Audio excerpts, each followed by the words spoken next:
जो भी भाजपा का ये लीडर कह रहा है, ये उसकी सोच का तकाजा नहीं, पूरी भाजपा की ही ऐसी सोच बर्दाश्त करेंगे कि चलो राज।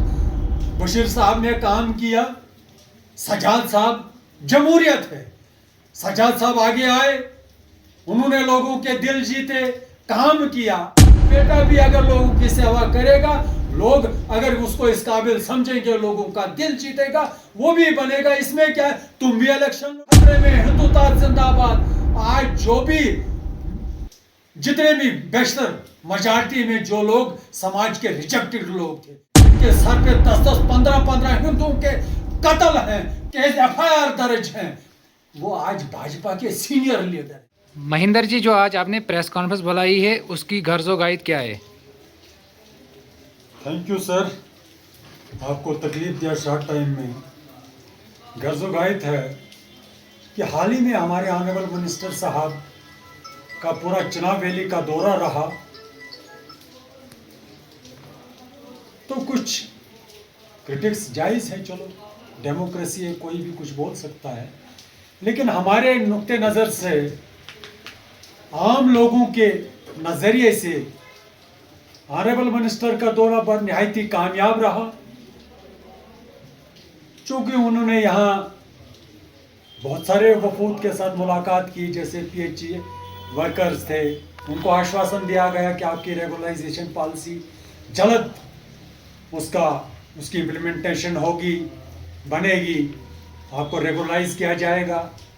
सबसे बड़ी बात है कि जिसमें हमारे ऑनरेबल मेंबर पार्लियामेंट जनाब सजाद अहमद किचलू का अहम रोल रहा कि कालम सतर जो एक देरीना डिमांड थी पूरे किश्तवाड़ के लोगों की, शहर के नज़दीक, शहर से जुड़ा एक फेमस टूरिस्ट स्पॉट है, उसके लिए ऑनरेबल मेंबर पार्लियामेंट जनाब सजाद साहब की कोशिश से उन्होंने भी 1 करोड़ उसमें अपनी CDF फंड में दिया, और मिनिस्टर साहब ने भी 2 करोड़ फिलहाल के लिए ये पोई से लेके एक रास्ता मोटरेबल रोड कालम सतर, जो जल्द ही उसके लिए फंड्स गुजार होंगी और जल्द मुकम्मल होगा। और बहुत सारी चीज़ें जो डिस्कस हुई, डेवलपमेंटल, पानी की वाटर सप्लाई स्कीम के बारे में हमने डिस्कस किया, क्योंकि किश्तवाड़ पानी की क्राइसिस से जूझ रहा है। आज तक बड़ी स्कीमें बनी, लेकिन सारी डिफंक्ड हो गई। अब हमने कहा कि ऐसी कोई लायामल ऐसी कोई स्कीम बनाई जाए। हमने सुझाव दिया कि नाईगढ़ जो ये टनल के ज़रिए से किश्तवाड़ को पानी लाया जाए, एक छोटा सा मिनी प्रोजेक्ट भी बनेगा, लोकल बिजली भी मुहैया होगी और पानी से किश्तवाड़ सैराब होगा। इस पे हमारा फोकस रहा। तो कुछ लोगों ने इस पे बहरहाल नुक्ताचीनी की, हमें कोई गिला शिकवा उनसे नहीं है, लेकिन महेंद्र जी, हाल ही में भाजपा के एक सीनियर लीडर ने कहा कि किचलू ने भी अपनी खानदानी राज चलाया। आपको बखूबी इल्म होगा कि वो सीनियर लीडर कौन है। हकीकत है कि मुझे न मैंने सुना न मुझे पता है, लेकिन जो भी भाजपा का ये लीडर कह रहा है, ये उसकी सोच का तकाजा नहीं, पूरी भाजपा की ही ऐसी सोच की है। आप नहीं देख रहे नेशनल लेवल पे जो लोग जिन्होंने 70 साल कांग्रेस ने मुल्क में राज किया, सुई से लेके जहाज तक जो भी चीजें कांग्रेस ने बनाई, प्रोजेक्ट का कंसेप्ट कांग्रेस ने दिया, और ये लोग कह रहे हैं कि कांग्रेस ने आज तक किया ही कुछ नहीं। इस राज जिस खानदान ने अपने लाल गवाए, प्राइम मिनिस्टर इंदिरा गांधी, उसने आहुति दी लोगों के लिए, राजीव गांधी जी उसने आहुति दी लोगों के लिए। आज ये कह रहे हैं कि उस परिवार का कोई रोल ही नहीं है। ये लोग बताएं इनका क्या रोल है। इन्होंने सिर्फ फिरका परस्ती को बढ़ावा दिया, ये कहां बर्दाश्त करेंगे कि चलो राज।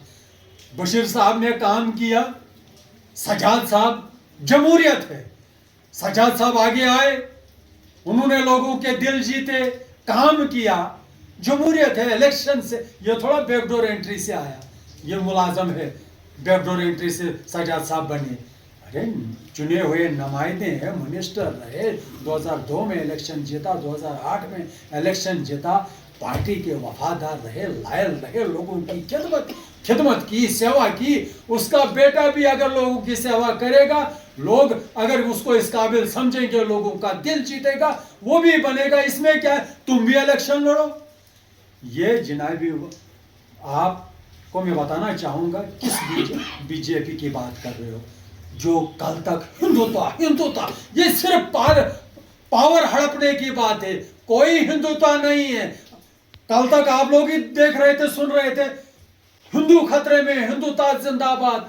आज जो भी जितने भी बेशतर मेजॉरिटी में जो लोग समाज के रिजेक्टेड लोग थे, जिनके सर पे 10-10, 15-15 हिंदुओं के कत्ल हैं, केस FIR दर्ज हैं, वो आज भाजपा के सीनियर लीडर हैं। किनकी बात कर रहे हो? जिस ऑफिस को वो मंदिर कह रहे थे, नारे तकबीर अल्लाहू अकबर के नारे लगे, ये सिर्फ लोगों को बेवकूफ बनाने वाली बात है। भाजपा के दफ्तर में नारे नहीं लगे, फिर वो कहेंगे हिंदुओं को हिंदू खतरे में। मैं बताना चाहूंगा अपने हिंदू भाइयों को पर्टिकुलरली, कोई खतरे में नहीं है।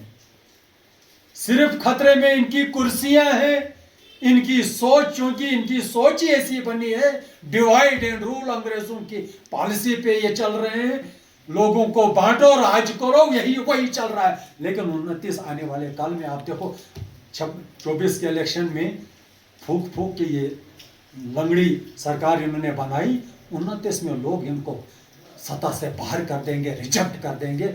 इस बात का हम आपको विश्वास दिलाते हैं।